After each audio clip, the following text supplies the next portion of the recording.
or the Detroit Lions put a key starter fully on the chopping block now. I mean, there was little hints, and now they're just straight up talking about it. Plus, a lot more to get to as training camp is fully ramped up, and not fully. We don't have the pads on yet, but it's like, all right, we're finally getting some action and some things we're learning. All right, here it is.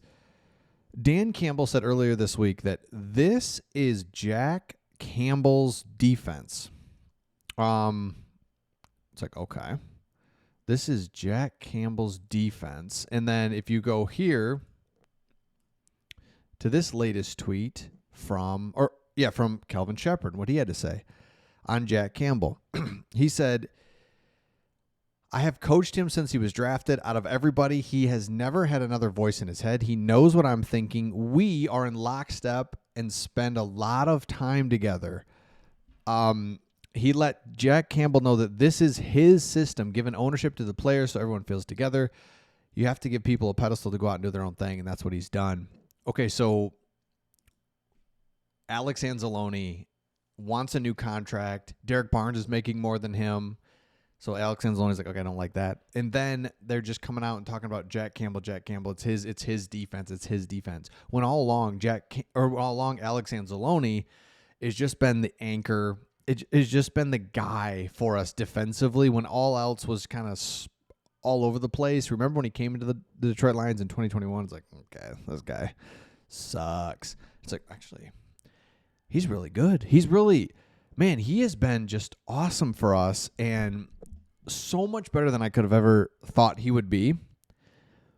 But the Lions are like, we're going to kind of move on. And this is what's crazy because the Lions, Dan Campbell, Brad Holmes are so good to the players, treat them fairly, all these things, but it's still a business, still got to keep things moving, and they don't want to give him a really big contract when they really feel like they've got guys behind him that can produce younger ascending players where he is probably on the decline. So Alex Anzalone is somebody that we know there's a thing going on. We know that the contract situation, the Lions aren't willing to really do much. And then on top of that, they give Derek Barnes more money, and they're coming out and just saying straight up that it's Jack Campbell's defense, man.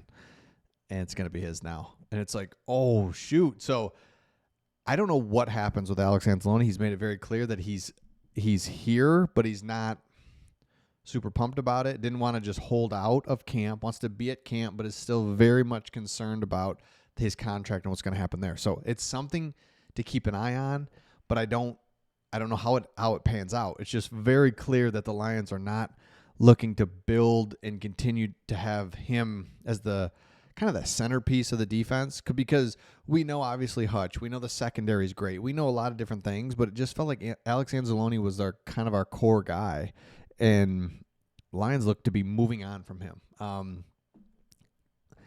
Like not right this second, but they're going to be moving on from him. Okay, more observations from camp, and we keep hearing about this, but the intensity, Dan Campbell has like stopped the guys, calm down, which I'd love to see that. One of the things, one of the big concerns as Lions fans, like, are we going too hard?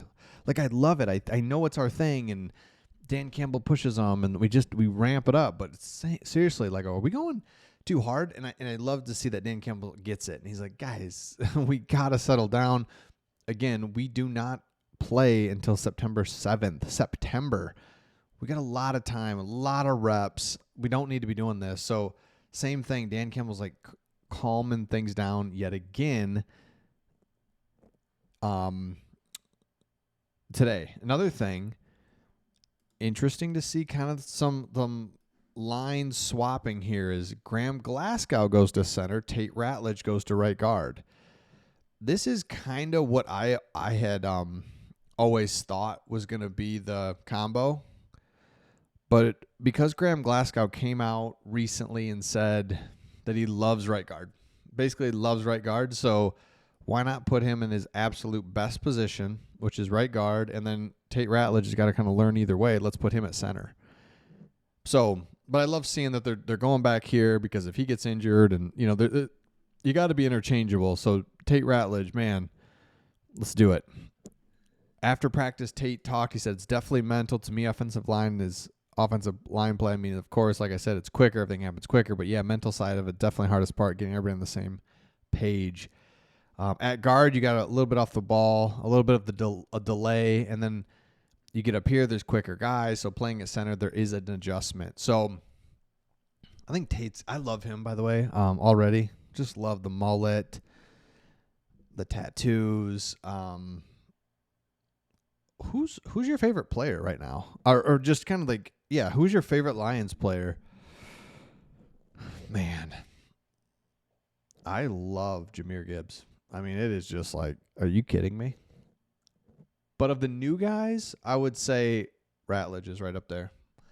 He just looks like an offensive lineman. Everything is it's great. It's just great. Okay, this one I love too is you get to see kind of, all right, here's our depth and everything behind our offensive line right now. And what you see is Kingsley Iguakun.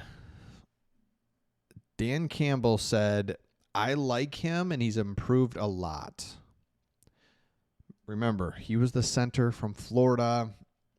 Just one undrafted, competes, tough, physical, and Dan Campbell said has to anchor once the pads come on. His size and ability to sit guys down has to be there. So we'll be keeping an eye on that for sure. But I thought that was interesting to see those depth pieces there. Let me go back to it.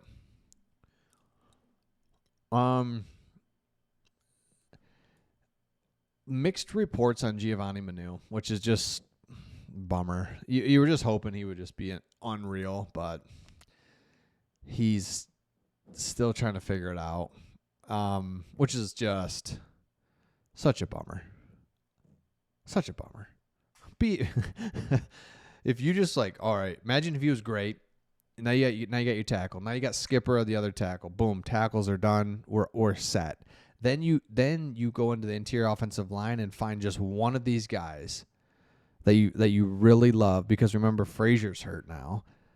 You got to get a couple of these guys. This is our season right here. These guys right here. Got to know that we have depth. Got to know that we can count on somebody. I don't know. But I don't know. All right.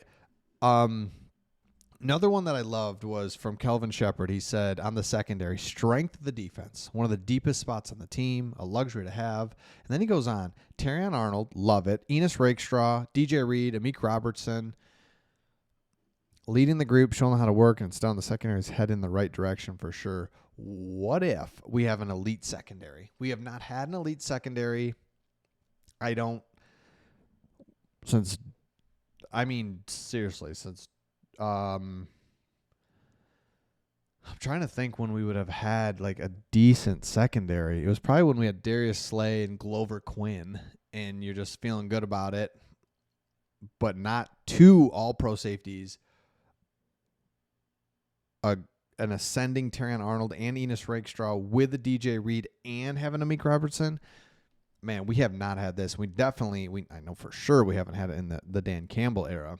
So an elite secondary does a lot of things for you. Can make up for a lot of things, can cover, make a quarterback just hitch just one extra, like, oh, he's not open. And then, boom, Hutch comes in. We may not need some of the things that we think we need if our secondary is really good. Hutch and Davenport. And that's the other thing. Davenport, I know, but Davenport is being just talked about repeatedly as just dominating. I know. Davenport, I'm here. As of right now, he is healthy. And until he's not, we're just going to be like, he's going to be healthy and he's going to be awesome. So let me know your thoughts in the comments, and we'll see all of you on the next one.